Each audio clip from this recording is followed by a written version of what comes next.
day 2 of the event. Day 1 saw the offensive linemen, D linemen, and linebackers hit the field. Today, seeing some of the offensive skill groups, running backs, and the tight ends on the field right now. We'll see some more quarterbacks and wide receivers a bit later in the day, so stick around for that. We'll also chat with Deion and Shedeur Sanders from Colorado. Going to be with us as we get a look at some of the early drills here for the tight ends.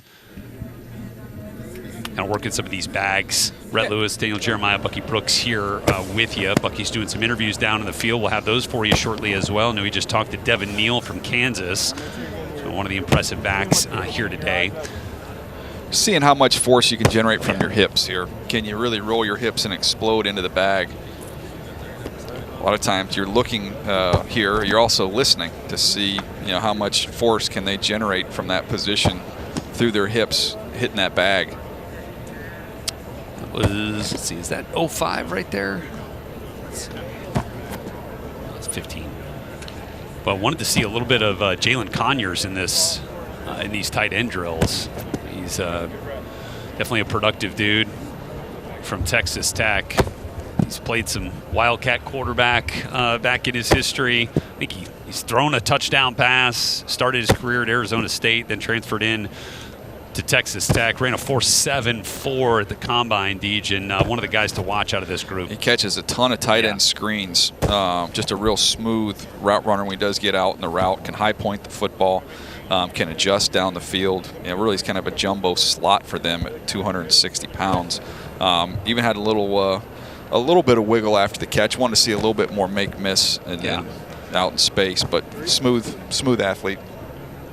Yeah, I mean, his head coach Joey McGuire feels like he could be a 10-year player in the league just with the skill set that he brings to the table. He was a high school quarterback, so he's got a little bit of that in there, and they used as much as they could of his skill set to get him the football there in Lubbock. That's kind of where Baylor used him a little bit as well. As we go back to the tight ends, working the bags and showing a little bit of that drive block. And here's one of the things with these tight ends. It's like, all right, well, you're a tight end, but how did your team use you? A lot of them are jumbo receivers, man. Yep. And then you also got guys, talking to coaches, these programs here participating. There's some guys who, they kind of used as, that move H-back type, fullback type as well. Malik Carr, as you can see, holding that bag right there as he's going to go get a rep here in a second, is definitely one of those receiver types. Transferred from Michigan State. Conyers. Was that Conyers? Yeah, right there? Conyers was tight end 05. Caleb Lohner's an interesting name for me, just with the background and the history. Yeah. I mean, Buck, how about this one? He starts out at, I believe he starts out at BYU playing basketball, then transfers to Baylor, plays basketball at Baylor. Then he's got a year left. He decides to transfer to Utah, except now I'm going to play football. I'm going to go ahead and switch it up and go play some football there at Utah. Well, I love the background, love the basketball background. We've seen so many of those guys make the transition. The 1 year at Utah. I just wonder, like, DJ, when you start putting together like those man caves and rooms, like, how do you decide what memorabilia to put in there? Like, when you bounced around so much, like, how do you work that? I mean, it's also not often that our ace researcher Jack Andrade's top line note is 4.5 points per game, three rebounds per game in 5 seasons as a D1 college basketball player. So we appreciate that work, Jack. I talked to somebody in personnel, Buck, that was doing a project on this of trying to identify players in basketball this year, literally calling around and trying to identify those body types that aren't going to be, quite NBA material. But the fascinating answer that he got was these kids have a chance. Those 6'4", 6'5" tweener types, they can make a lot of money in Europe playing basketball. So that's the challenge, is trying to get them away from that to get them to experiment with football. Yeah, that's an amazing development. You talk about like those guys have an opportunity to play in Europe, but for so long we have seen, even as area guys, we've all had a basketball player too that we had to work out throughout the spring just to see if we can entice them to make the transition. The one thing that we know, so many guys have made the transition at tight end from basketball to tight end that, look, there's a path to success and all you got to do is follow the clues. All right, again, working through some of the run game possibilities that'll be asked of these tight ends once they get to the next level. So you guys are going to get back in numerical order. Alex Brooks, the Southwest area scout for the going to be on routes Patriots, now. working and leading these drills for the tight ends. Okay, perfect. Awesome. Thank you. We'll go 45 going in. Patriots, of course, now under the direction of Mike Vrabel as the head coach. Curious to see where they go with that number 4 overall pick, Deej. Well, if you're a Patriot fan, you are watching the picks 1 through 3, and you are praying for 2 quarterbacks to come off the board. That's right. You get 2 quarterbacks come off the board, and you're going to be left with your choice of you're looking at Abdul Carter or Travis Hunter. Chop, break out, get friendly to the quarterback, hit it. First one, nice and easy. All good? All right, let's catch some passes, shall we, tight ends? Come on, we got like that. We're into that, Buck. Yeah, everybody wants to catch the ball. All right, it'll be Tavita Hofi Noah up first. A little out route action. We'll stick.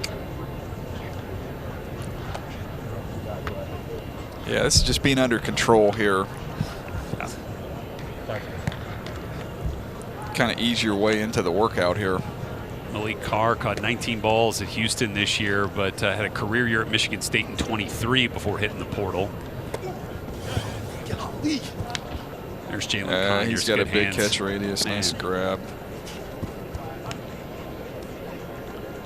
Drake Dabney, TCU.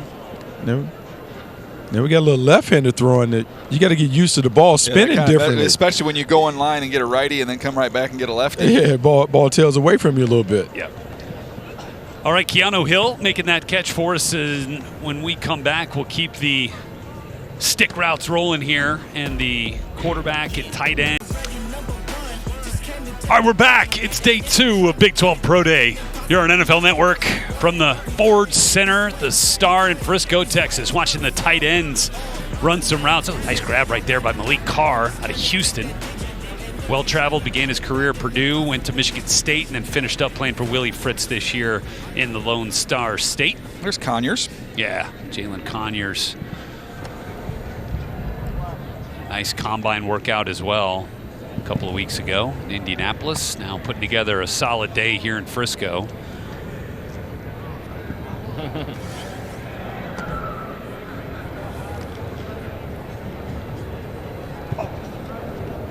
There's Tyler Foster from Oklahoma State. Now you're seeing Keanu Hill from BYU.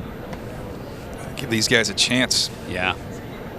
So these, there's only a handful of quarterbacks that are actually working out today, and none of the guys throwing are quarterbacks that are draft eligible. You've got actually one of the quarterbacks here we'll talk about briefly, but Josh Hoover from TCU just down the road in Fort Worth, who set program records for single-season passing yards for Sonny Dykes last season and poised for, there he is right there. Jake Schultz is the tight end that's working, but you're looking at Josh Hoover. Nice right flow. There. Yeah, nice flow right there, and going to be a well thought of player going into next season here in college football. He's going to miss having Savion Williams out there. That's I promise right. you that. That's right. I'm seeing him today. Not sure if we're going to get a chance to see Savion work out, but there's Mason Tharp. You might remember Miki Sugaturanga from yesterday. All right, back to the top for the tight ends here as they begin this kind of deeper over route. Ahoafi Noah from Kansas. And you got to know that the quarterbacks are on the move too, so the angle of where the ball's coming from is a little bit different. That one took off a little bit. Joey Belgian, Cincinnati. On the quarterbacks, I know this is for the tight ends, not the QBs, but in this type of a setting, let them get around before you throw the ball. Anticipation is not necessary here when we're Buck, go tell him when we're doing a tight end workout. You want to go tell him? Yeah, go you want to go tell him? Tell him to get to it. There you go. That's there a we good go. throw right there too. Nice that was throw. Hoover nice to catch. Conyers, TCU to Texas Tech. Here's Drake Dabney. I'm sure he'd like to get some throws from Hoover, teammate. Mason Fakahua, who Coach Sataki there at BYU thinks is maybe more of a fullback type for teams that still use that position. Oh, he's caught more balls today than he did during the year. That's right. That's right. Keanu Hill, again, we talked about it. He was a wide receiver, converted to tight end this year because they kind of needed him there. Athletic, good route runner. Trevor Cardell, 12 catches this year there in Lawrence. Here's your Hooper. Loner. He can eat up some grass look now. Look at that. Man, he looks the part. Excuse me, sorry. There's Evan Morris. There it is. Hey, good job. There you All right. Schultz. Pluck. Yeah. Quarterbacks have settled in here. Yeah, they throwing have. some nice See? balls. Good job, Bucky. And I appreciate you going down there and relaying that message. Sometimes you got to crack the whip on them. You got to do it. Cole Do we- Taylor. Oh, I like that. Easy hands from I'll Cole tell you Taylor. what, the lefty's spinning it out here. Mason Tharp.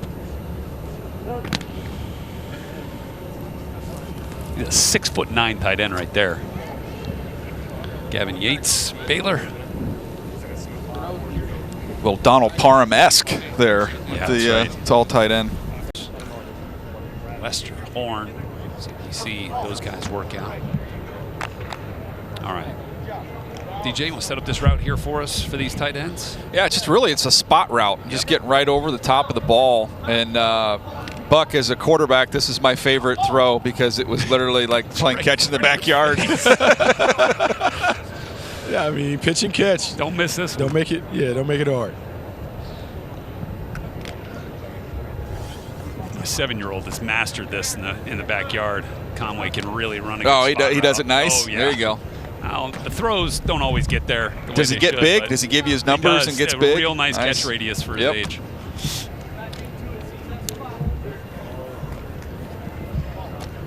So usually this is accompanied with crossers, so it's kind of the different look that you get. You get a zone look, then this is going to be your number one right here. It's this nice, simple, easy throw. Yeah. You want to knife up field, right? Yeah, you want to transition as quick as you can. And you don't want to drift either once you get to the top. Buck, is this one of the 3 passes you guys run in your offense in high school? I know you guys don't like to throw the football. No, but if we're gonna throw it, like we need more bang for our bucks. We want to throw it all the way down the field, like doing all make this, it pay off, right? Doing all this to get a 10-yard gain. That's not enough. Like we want to throw touchdowns. That's right. I like that. We're either going to hand it off or we're going to put it in the paint. Yeah, I mean, like we're gonna throw it all the way down the field. Are we going to throw it more this year, though, Buck, or what are we doing? Are we going to stay on the ground? DJ, if I could find a young Daniel Jeremiah in the neighborhood, I would love. It's tough to find those guys.